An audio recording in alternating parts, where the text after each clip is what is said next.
Great. All right, guys. Well, we're going to go ahead and get this fired up. Welcome. I'm going to mute everybody for now. And if you would please remain muted unless otherwise asked, we appreciate that, really would. And we will go ahead and get this fired up.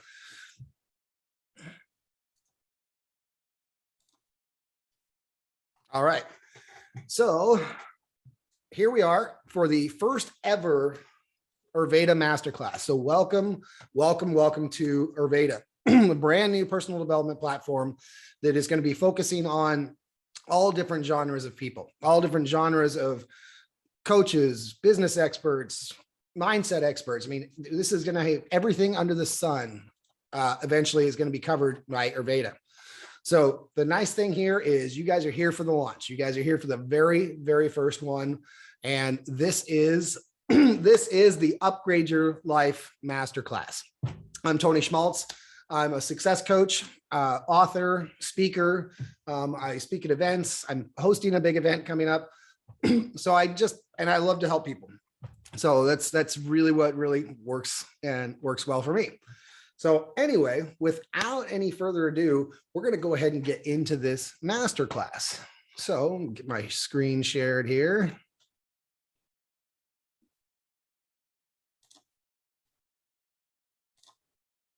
All right. So this is the first steps in making your dreams come true masterclass. This is going to really, and I've got this in my way here. Let me move this. Okay.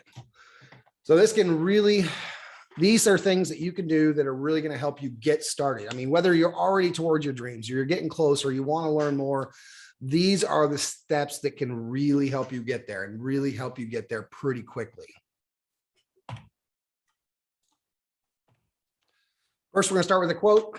Your thoughts create your reality. Your mind is more powerful than you know, by Neil Donald Walsh. And we're going to get into a lot of that. You know, most of the greats, the Napoleon Hills, the Tony Robbins, you name it, you name a guru, and they are going to tell you that your thoughts create your reality.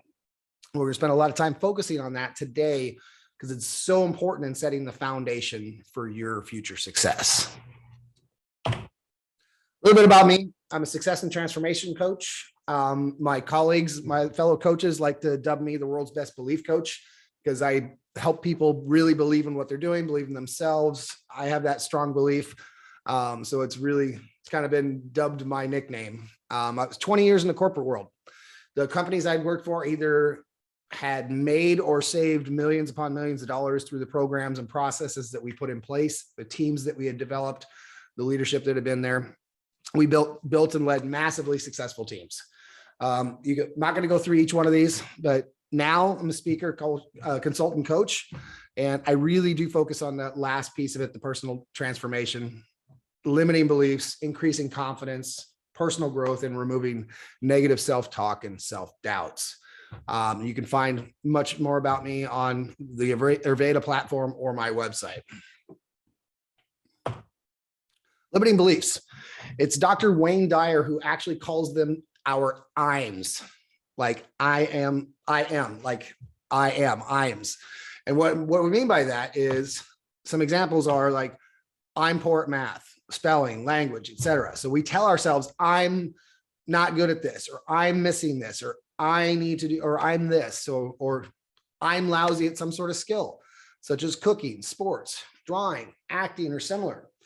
We use these IMs in our life. And so when Dr. Wayne Dyer, and this is something I've adopted as well, talks about how to remove the IMs, because just a few more examples here. I'm clumsy, uncoordinated, or something similar. You know, I'm unattractive, ugly, big bone, plain, crooked teeth. You know, we tell ourselves these things. I'm unorganized, meticulous, sloppy. I'm too old, too young, too inexperienced. I'm white, black, Asian, Jewish, Italian. You know, we make up these IMs about ourselves and use them as excuses for why we can't find our success and why we can't move forward. The sound clearly isn't working, but that was supposed to be the what? So this is how we're going to leave our IMs behind. And these are just some other examples on how to really start removing those negative limiting beliefs from our lives. eliminate them. So try eliminating the I'ms by saying, you know, instead of saying I am this or I'm that, until today, I have chosen to be that. So you're making that stance that today, from today on, I am no longer that person. I am moving on from that and I'm going to be a new person. Until today, I've chosen to be that person, but now today on, I'm moving on. These are just phrases you can be telling yourself. I used to label myself as X, but no longer. Again, leave it in the past, because the past is just that. We don't need the past anymore. Announce it. And what I mean by that is tell your families and friends, let them know that I'm no longer that person. That I'm is gone. That limiting belief is gone. Let them know you've made this choice to do something different, to do something better, to find that happiness and that success in your life. And ask them to remind you. If they ever hear you going back into that, I'm no good at this, or I'm lousy at this, and they ever hear you say those words, those negative self-talk, ask them to remind you, hey, remember when you told me you were no longer going to be that person? Oh yeah, you're right. Thank you. You know, ask them to remind you. Set behavioral goals. For example, if you consider yourself shy, make it a point to go introduce yourself to new people. You know, I have a previous client of mine who was super shy. And I had her go and for like 5 days in a row, go in and introduce herself to at least 5 people in the supermarket every day for 5 days. And it changes your world when you can do something like that.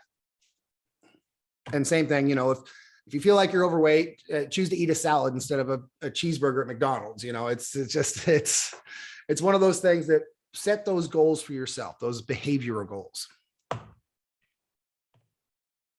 Accountability partner. You hear that word, that term all the time.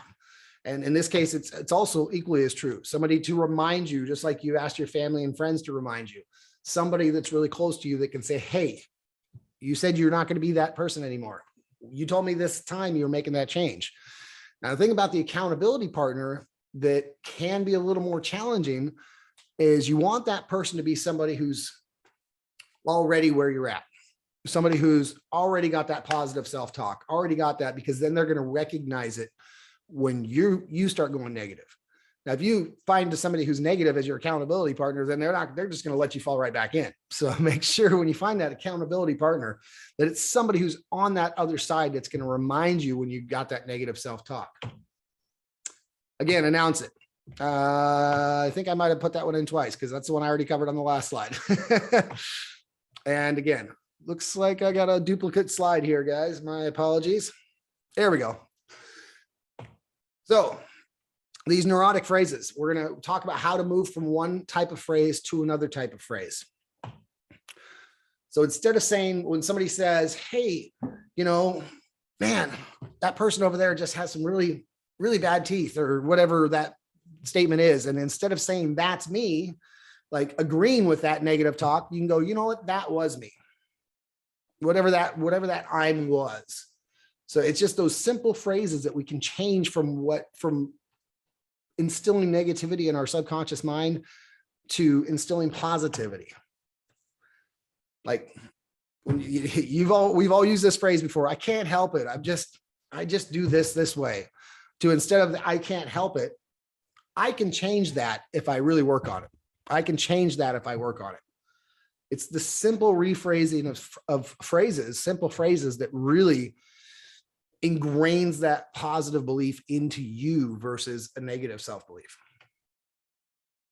I've always been that way. How many times have you heard that or even said that? I've always been that way. Well, now I'm going to be different. You know, we have the choice whether we're going to continue to be that way or we want to change things. You know, Einstein's definition of insanity is to doing the same thing over and over and expecting a different result. Well, now here's your opportunity to do something different. That's my nature. Again, that goes back to our I'ms before. Now that used to be my nature. Journal. Now, I don't know how many of you actually journal, but it can be a very powerful tool. I have mine sitting right next to me here, actually. But journaling about your IMs that you still hang on to, like, oh man, this is one I need to work on. Just making sure it's written out there.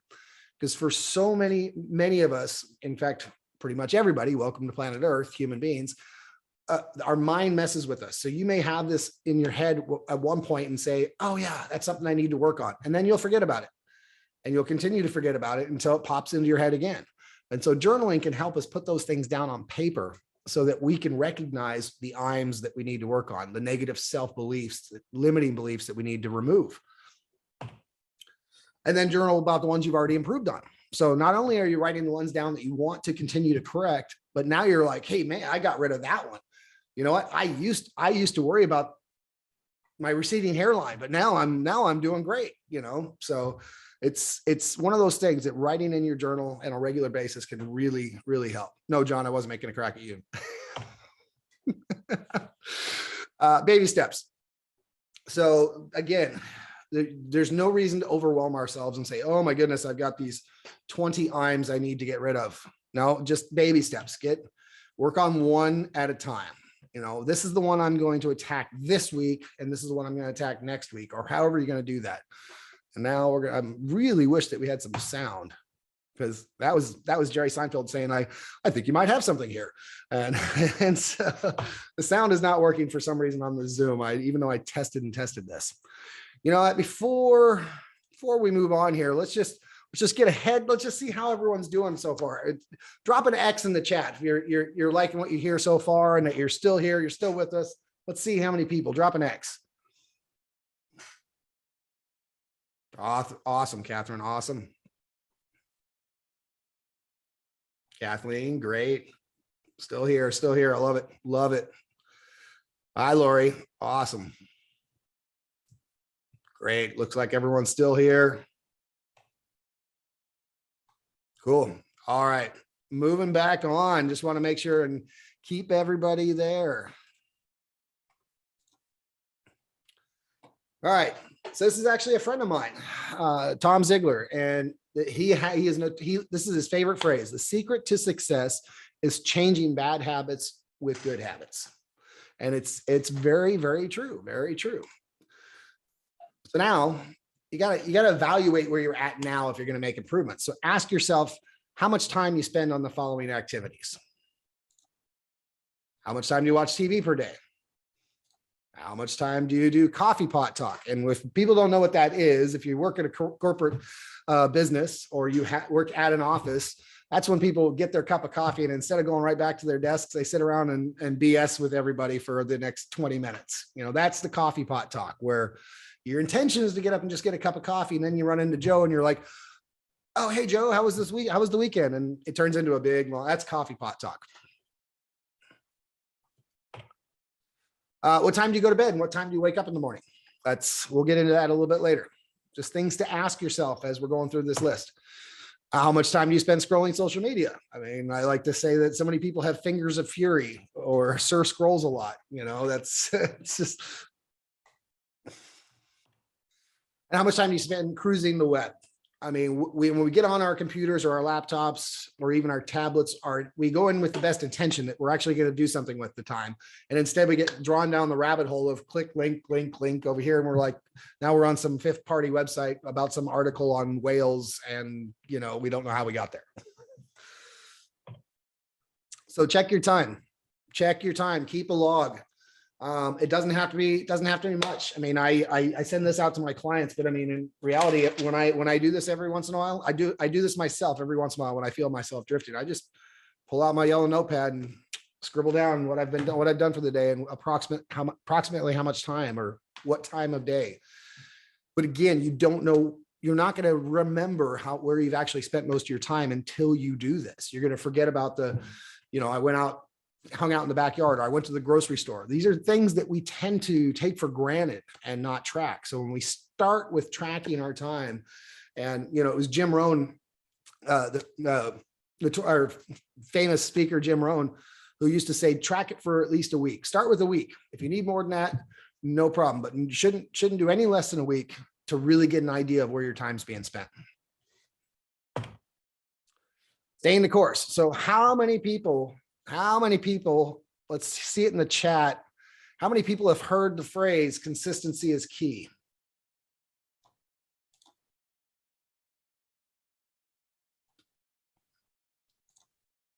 Yep.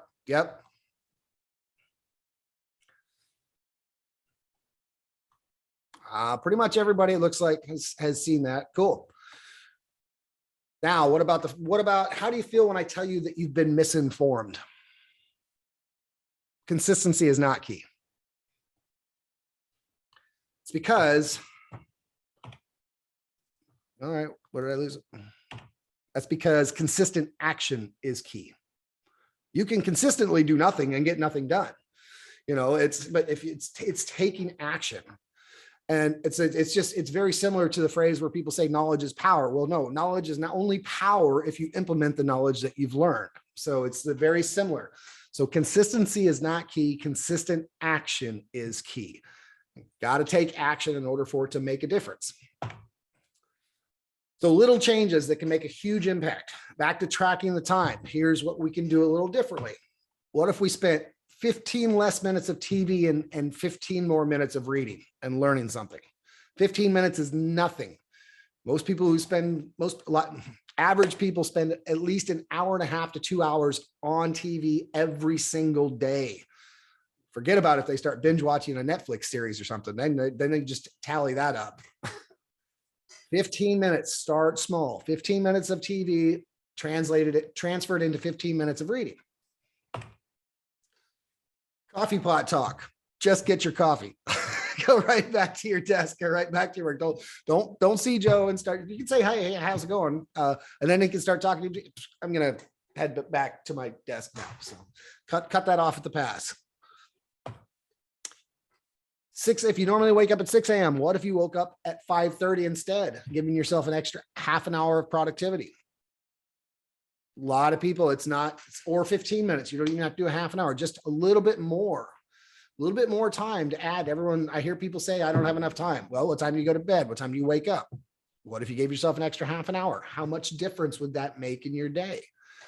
I know when I started doing this, I used to be a 6 a.m. guy and now I'm a 4:30 guy. And I just got used to it. And it works wonders for me for my morning routine. Social media. Try talking with people instead of scrolling social media. And what I mean by that is we'll talk a little bit about, well, not in this class actually, but talking to people, whether it's on the phone, whether it's in Messenger. I'd prefer phone, but try talking to people versus just scrolling social media. Cruising the web, instead of just getting caught down the rabbit hole, maybe find an online training or an online course, something that you can actually be online and engulfed in that's going to add value to your existence and make you a better person. The choice is completely yours. I mean, this really is all about our choices, because we have the choice on whether we want to stay the same or we want to change. If we want to find true success in our lives, we need to make the choice to do something a little bit different. Yeah, I know I'm throwing a lot at you guys right now. It's all right, real quick. How's everyone doing? Everyone hanging in there? Good. Yep. Thumbs up. I see thumbs up. Let's see if I can get everybody here. Yep. Thumbs up. Thumbs up. Great. Hey, love seeing all these faces here. Awesome. All right. We're carrying on.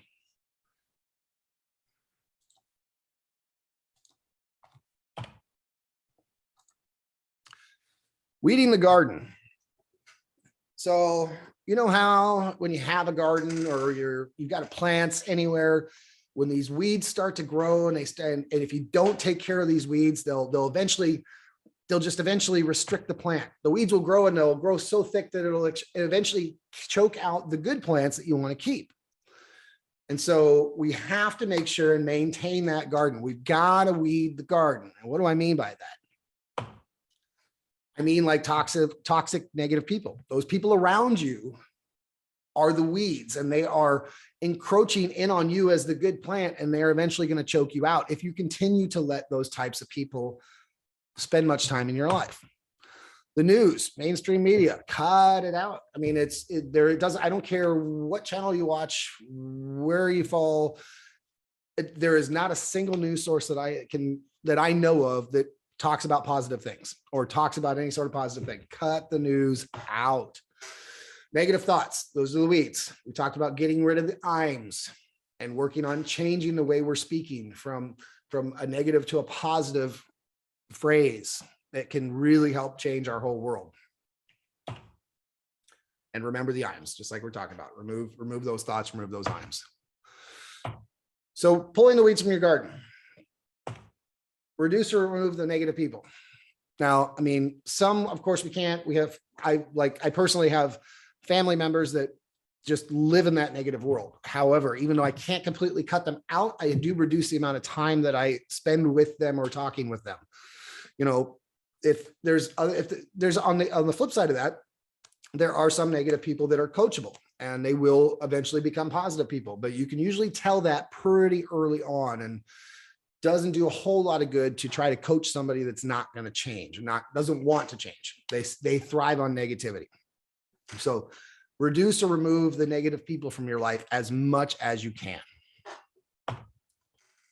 especially the ones that don't want to be helped. Like I was just saying, turn off the news. Turn off the news. I don't know about each of your situations, but here at my house, we don't even have cable anymore. We got rid of cable 2 years ago. And so the closest thing to news I get is a little clip one of my brothers will send me or something on my phone. We've turned it off. It just doesn't do us any good. There's virtually nothing positive. Turn to positive thoughts. Thrive on the thoughts that you have that are positive, and reduce or remove the ones that are negative, or just the way we're phrasing things. Like we talked about, change the phrasing from a negative to a positive aspect. It takes time. It takes practice. But when you can do that, when you can catch yourself like, oh, I used to be that way versus I am that way. You know, when you can catch yourself and change those phrases, it's really going to make a huge difference in your mind. Changing negative to positive. Yeah.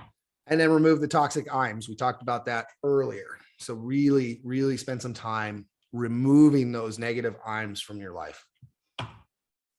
Moving from I'm not good to I will get better, that kind of thing. Yeah, again, I don't know why the volume's not working, but I'm sure you can y'all know Clint Eastwood's famous, go ahead, make my day. It actually comes out pretty clear. I'm going to have to do some more research on the sound settings with Zoom before the next one. Reminder, consistent action is key, not consistency is key. Consistent action is key. So I just want to make sure and remind everybody of that. So let's take a look at your daily activities, how we can be more consistent, how we can really make this happen. Has anybody ever heard of the 10-3-2-1 method before? No, I'm seeing a lot of head shaking. Okay, so this 10-3-2-1 method, I first was introduced to it by a coach named Craig Ballantyne. And it's been super helpful in my life that when I stick to this 10-3-2-1-0 method, you get way better rest, way more positive. Things happen, more focused. Starts with 10. Hello, 10 hours before bedtime, no more caffeinated products or energy boosting type products. Like for those that like energy drinks, no more of those, at least 10 hours before bedtime. And same thing with caffeine. Some of those people that like to have, a cup of coffee after dinner, probably not the best idea. So anyway, 10 hours before bed, no more caffeine. And with that said, try to schedule an actual bedtime. Some people stay up randomly, but try to schedule a time to actually go to bed. 3 hours before bed, no more food or alcoholic beverages. So have your big meal. Let's say if you like to go to bed at 9 p.m., have your big meal by 6 p.m. and then no more. If you drink alcohol, no more alcohol. Now, it doesn't mean you can't have a little snack or something, but the way this method is that your big meal, like your dinner, done before at least 3 hours before you go to bed. 2 hours before bed, stop working. That is for those of us that are business owners, that was probably one of my biggest challenges because, we never stop working as a business owner, typically. So forcing myself to do that was really, really challenging. That means no more taking business calls, no more emails, no more messages, no more, etc. Then 1 hour before bed, no more electronics, no more phone, no more TV, no more laptop. Turn them all off. Turn them all off. In fact, my wife and I have gotten into the habit now where this thing, we don't even keep it. A lot of people charge their phones next to their bed or they use them for their alarm clocks. We actually put ours in another room. I encourage the same, because for those that charge them next to the bed, what's the first thing you do when you wake up? You go, oh, let's see who texted me or let's see who called me. It's the first thing most people do is they pick up their phone and look at it. So if you have it in another room, you're not doing that. So it's not a part of this 10-3-2-1-0 method, but it's very good practice. Maybe keep your phone charging in another room. And the last one is very important for those that set alarms, and you should. 0 times hitting the snooze button. How many of us are guilty of hitting the snooze button? So that is another big one. Set your time. Back to consistency, consistent action. Set your time for the same time every day. If you can, preferably even weekends. So 7 days a week, preferably keep it the same time. So instead of like sleeping in on a weekend, try keeping it the same time every day and don't hit snooze. For me personally, again, one thing that helped me, now I'm into the habit, but when I first started, the snooze thing was hard for me. I was a snooze button smasher. I really was. But I took my alarm clock, using an old school alarm clock with the buzzer sound and everything, and I put it on the other side of the room. So instead of being able to reach over and tap the snooze button in bed, I had to get out of bed to go over and get. And by the time I'm up and out of bed, well, then I'm up and going. So I was able to turn that into a positive habit. So what does your morning look like? This next one, this is one of those things. So how many of us like to say, oh, we woke up on the wrong side of the bed? Oh man, I woke up on the wrong side of the bed this morning. Such a rotten day, rotten morning. Well, guess what? It is your choice whether you stay on the wrong side of the bed or not. Whether you woke up in a bad mood or not, it is your choice whether you're going to stay in that bad mood. Life is all about our choices here and our responsibilities. The actions you take first thing in the morning can make your entire day. So you may wake up in a bad mood, but if you don't shift it into a positive mood pretty quick, then you're going to be in that bad mood all day long. Oh, I woke up on the wrong side of the bed, but you know what? I chose I'm not going to stay on the wrong side of the bed. So it's up to us to take the necessary actions to start that day off on a positive note, even if we did wake up in a non-positive mood. So consider doing something positive first thing in the morning. First thing in the morning when you get up, try doing something positive. So here's some examples of some positive morning actions. So this is one that I personally do. I do affirmations. You can do some sort of positive self-talk. Doesn't have to be necessarily affirmations. There's lots of methods you can look up. This is just what I do. But the key here is to do these within the first 10 minutes. First 10 minutes of waking up while your mind is still your subconscious mind is still vulnerable, still kind of in sleep mode. So when you get up, go right to the mirror and speak out your affirmations or speak out your positive self-talk, because it's going to shift your mind, and your mind is more vulnerable within the first 10 minutes of when you wake up. Really, really helpful.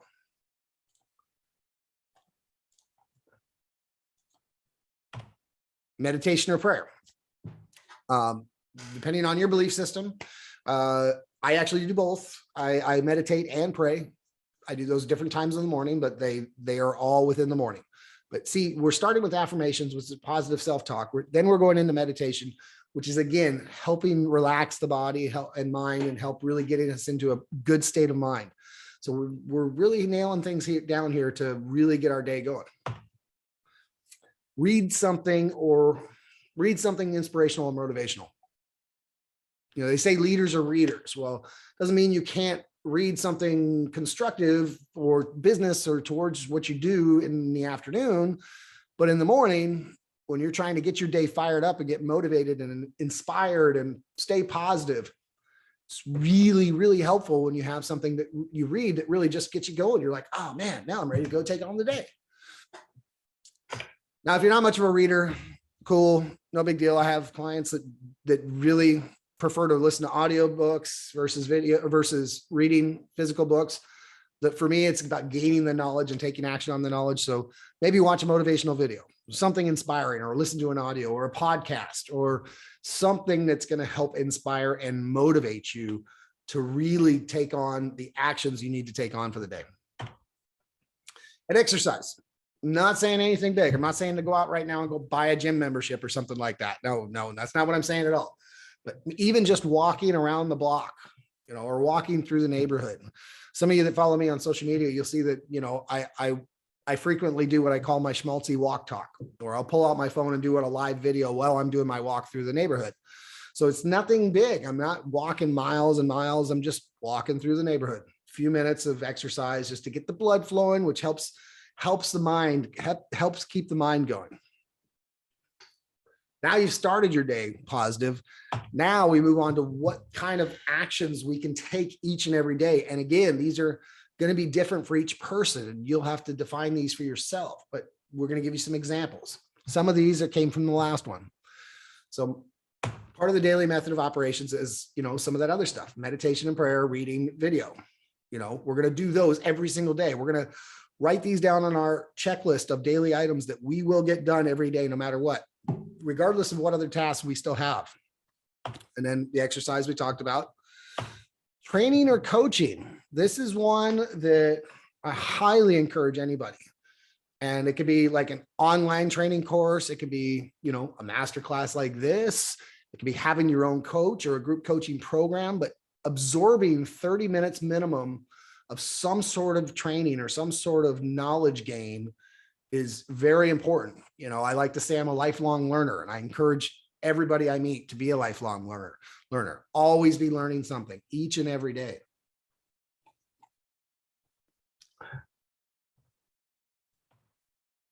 Journaling. Again, we mentioned it earlier. When you get into the practice of journaling, it is so helpful, not just to start your day positive, but to also get things out of your mind that you either don't want or that need to be written down so you can review them later. You know, I like to call it my brain dump time. And especially if I'm having a negative morning, getting that all out of my head and onto paper helps clear my mind. And so many people I talk to that are journalers, they use journals for everything. I've got folks that do book journals. They write about everything they read in their book today, the book they're reading. They've got health journalers. I've got mindset journalers. I mean, you can journal about everything. For me personally, it is everything. I just dump everything out on paper. Some days it's a half page. Some days it's, 3 pages. It just depends.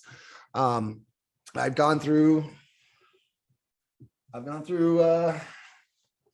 several of these so far. You can see this is just from August and already almost halfway through. So sometimes it goes faster than others. Post a social, but that doesn't mean, when I say that, I don't mean get into Sir Scrolls a lot or, fingers of fury. Just come up with a post that says something about you. And this goes back to our announcing, like we talked about earlier, announcing that we're going to do something, we're going to change or make something different. By putting that out there to the world, even though some of us may be shy about that, by putting that out there to the world, it's more accountability. It's more of people going, yeah, I love what that guy or that gal is doing, and I want to see more. And so when you do that and you get the comments going about, oh, nice job, or great, I'm so glad you're talking to yourself better and things, it's more encouragement, it's more accountability, and it really helps get you going. And family and friends time. Do not forget about that. It's funny, but it's not, it's funny, but I actually schedule in to my calendar family time. And sometimes it's longer, sometimes it's less, but at this time, every day I shut down, what I got going on, and I spend time with family. So it's super important, especially if you have kids. If you have kids, it is really important for their development to be spending time with them and making a point to spend time with them. And if you're married or have a significant other, you know how that works as well. You know, you don't want anyone to feel neglected. You want everybody to feel loved, and you want just as much as you want them to show you love. And then networking and meeting people. Now, this part can be anything. You know, I know there's you can go to like a BNI meeting, or you can go to these networking meetings that are physical and in person, or you can get into groups that are on social media, or there's meetup.com. There's lots of different places, but the main thing is be meeting people every day. Be expanding your network, be meeting people, because you never know when you're going to find that person that's going to be the most important person in your life. Now, even if you're married, you may already have that person, but there's always that somebody that may be out there that could make a huge impact on your life. And if you don't continue to meet people, how do you know if you're ever going to find that person, or if you haven't already? So always be meeting and talking to people. All right, bringing it all together. Again, we're no volume here, but I'm doing a little clapping. So, so remember, your thoughts create your actions. Your actions create your world, and your world reflects who you are, who you really are, and who you really want to be.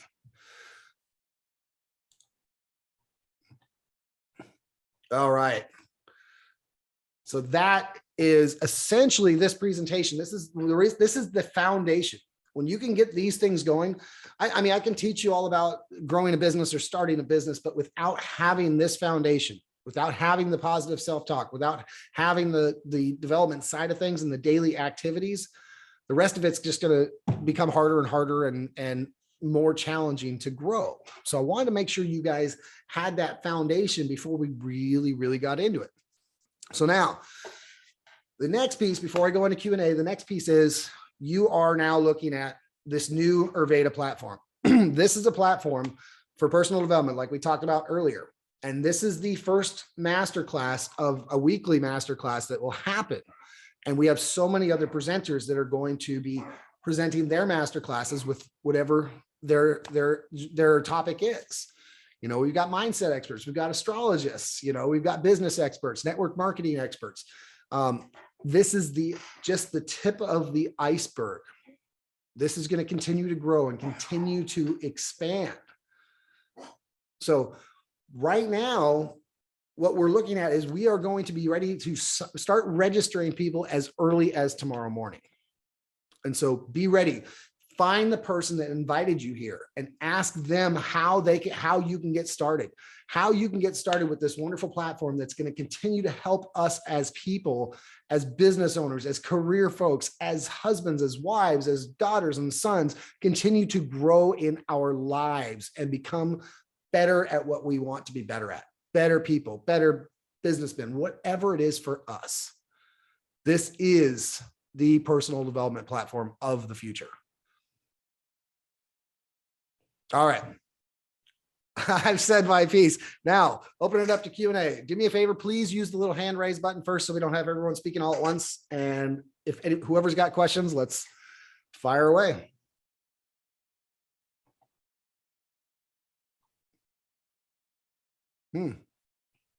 Wow.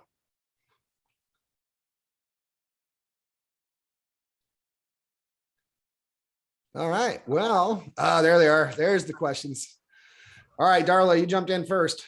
Speak up. Please unmute yourself. And okay, quick question. How do I get started? I know that I got connected through Jane, and she have her own link that we need to get connected with her, or?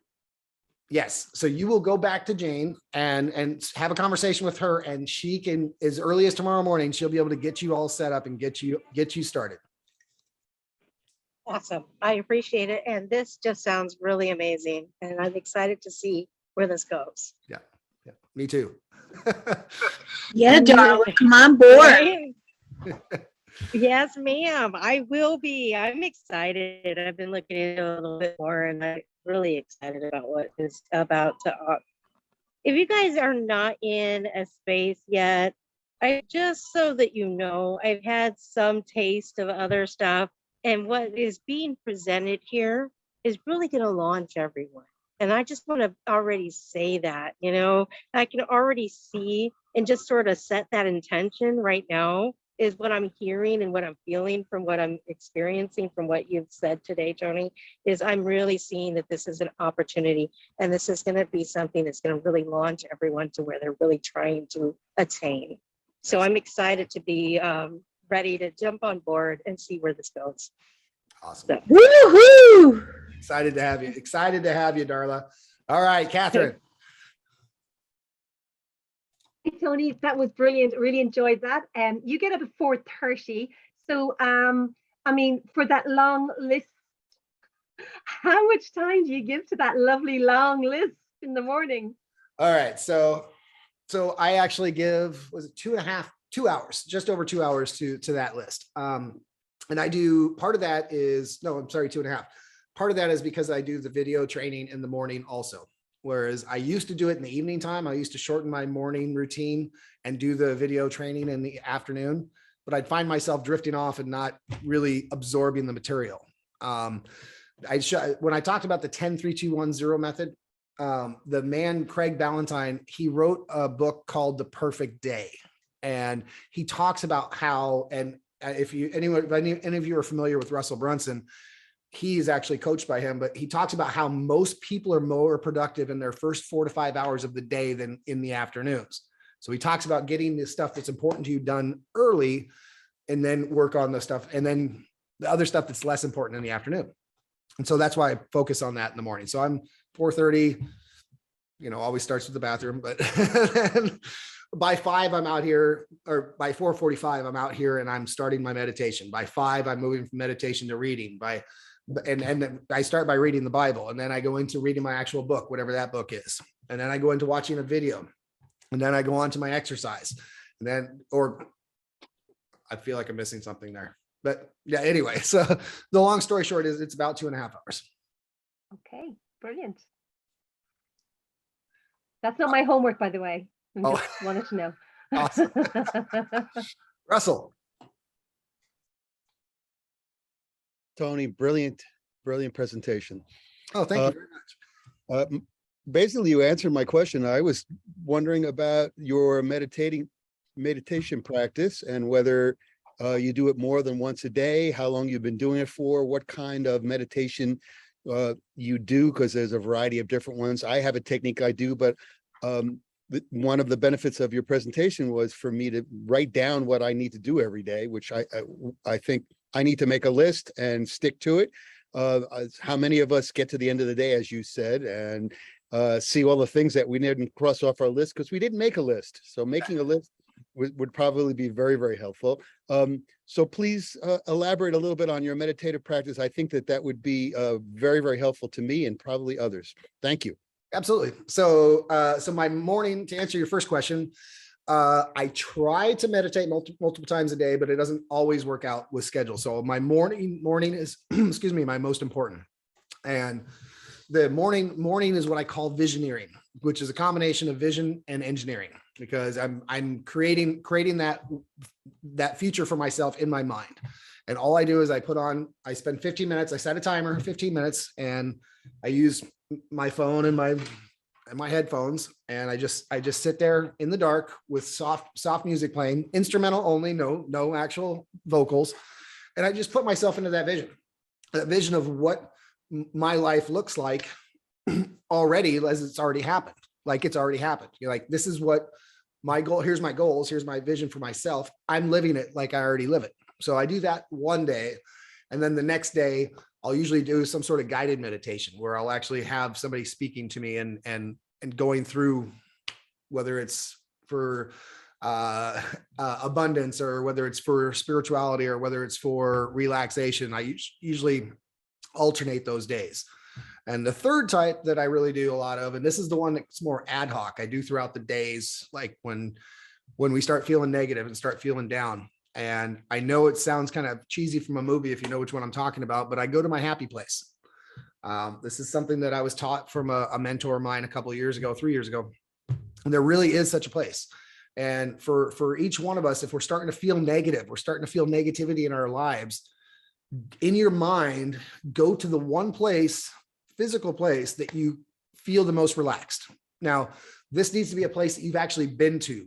This is not like a made up place this time. This is go to a place that you've actually been to. For me personally, it would be sitting on the water in my boat with a fishing line in the water, not catching fish because that takes effort, but sitting there, just floating on the water, flat, calm, sun coming down, but it's not too hot. It's nice and comfortable, maybe a slight breeze.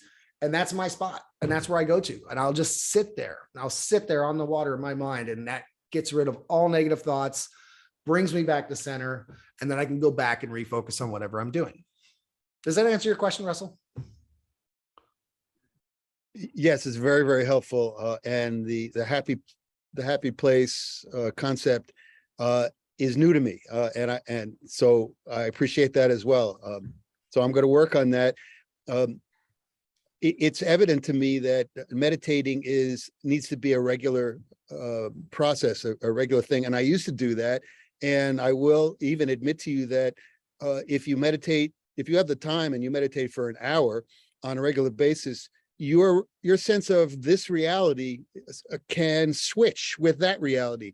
And then things in your life that take on a lot of meaning that might not be positive have less of an impact because it's not necessarily real as real as it would have been if you didn't have that other place to go for an hour or more every day. So I actually experienced a change in my concept of reality for the better, and I need to get back there. So I wanted to hear your thoughts about your daily practice, and so I thank you for all that. It was very, very helpful. Thank you, Tony.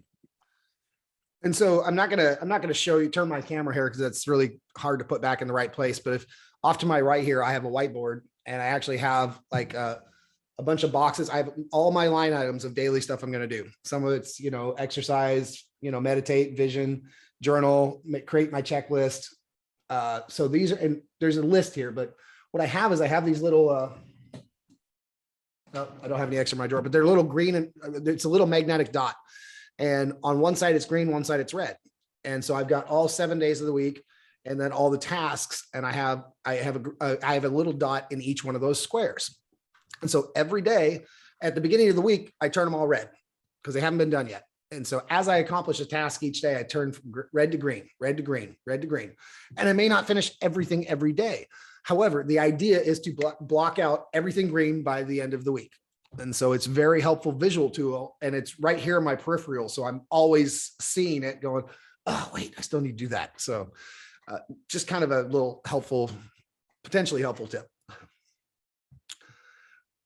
Anybody else? What other questions do we have?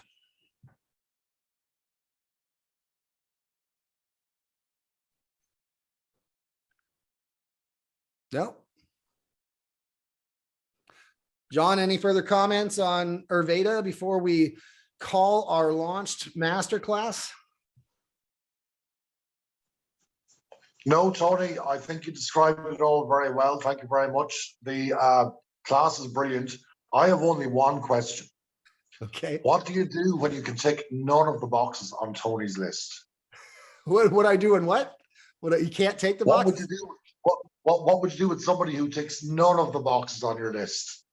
Ooh, you mean on the daily checklist or? All of them. Well, I would get into, you mean if I was working with somebody as a client? Yeah. Well, okay.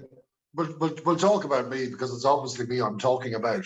So, like, for argument's sake, you're talking there about, the electronic devices. I regularly finish up work and go straight to bed. So I'm looking at a computer till 1, 2 in the morning, and then I go to bed. Okay. I get up in the morning. I certainly don't meditate. I certainly don't pray.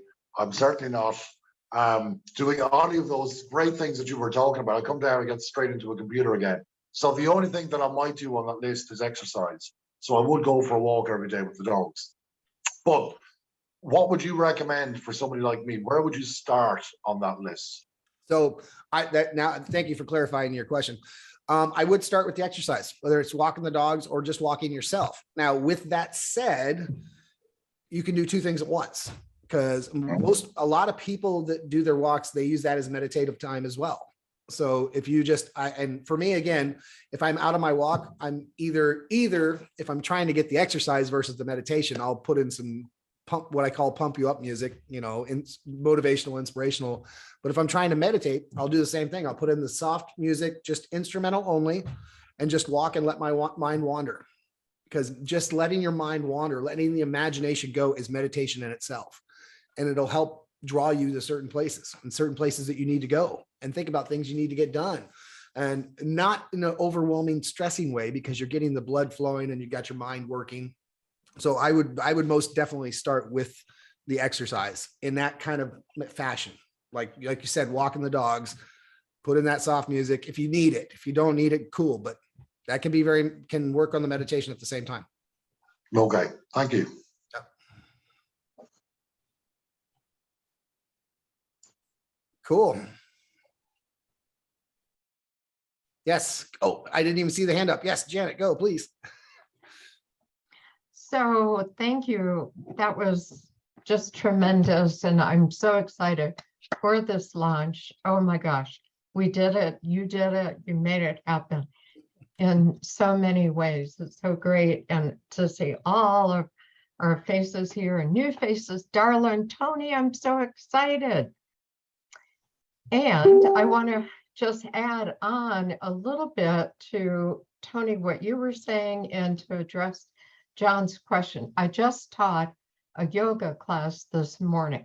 So one of the poses that I do, and I often incorporate yoga into organizational work when I go work as a consultant in an organizational setting. So one pose, I won't do it now, but it's letting go. And first we let everything go off of that to-do list. So all your little red dots and green dots, no matter what color they are, they all go away.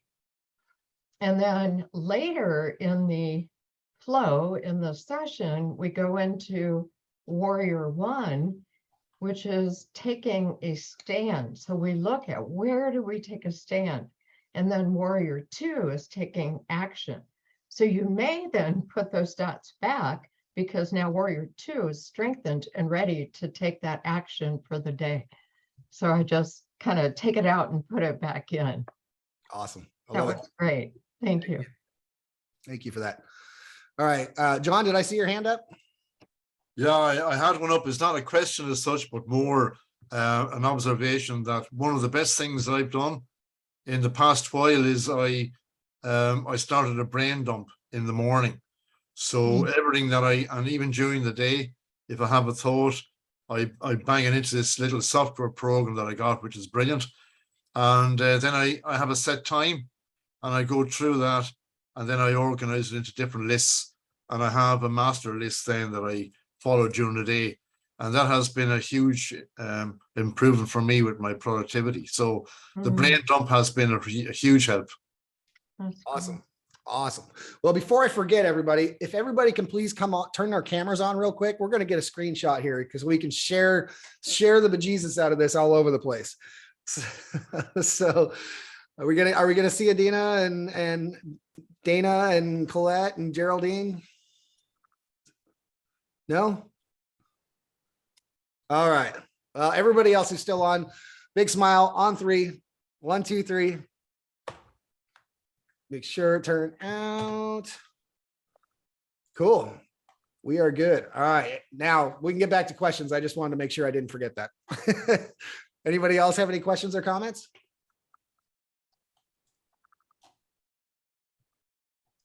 All right. Oh, yep. Catherine, jump in.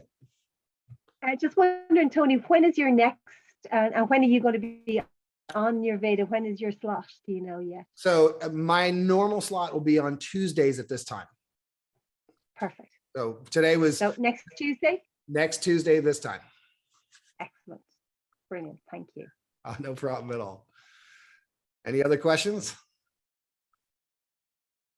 All right. Well, we are going to call the first official launched masterclass of UrVeda closed. Welcome, everybody, and we will see you all very soon. Way to go, UrVeda. Great job, Tony. Awesome. Be schmaltzy. That's right. Love you guys.